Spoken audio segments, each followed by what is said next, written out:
ధన్యవాదాలతో కూడిన నమస్కారాలు మీ అందరికి. ఈరోజు పిఠాపురం తాలూకు విజయం ఇంత బలమైన మెజారిటీ తోటి జనసేనని నన్ను గెలిపించడం కాదు, ఈరోజు మోడీ గారిని కూడా మీరు గెలిపించడానికి మీరు అందరూ అండగా నిలబడ్డారు. ఆయన అంటే మన ఆంధ్రప్రదేశ్ అంటే ఒక పిఠాపురంలో మీరు నాకు ఇచ్చిన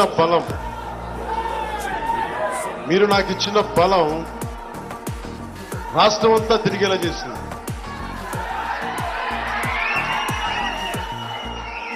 ఇక్కడ నేను తిరిగినా కానీ మన నాయకులు మీరందరూ కష్టపడ్డా కానీ మీరిచ్చిన విజయం భరోసా నన్ను రాష్ట్రం అంతా తిరిగినిచ్చేలా చేస్తుంది.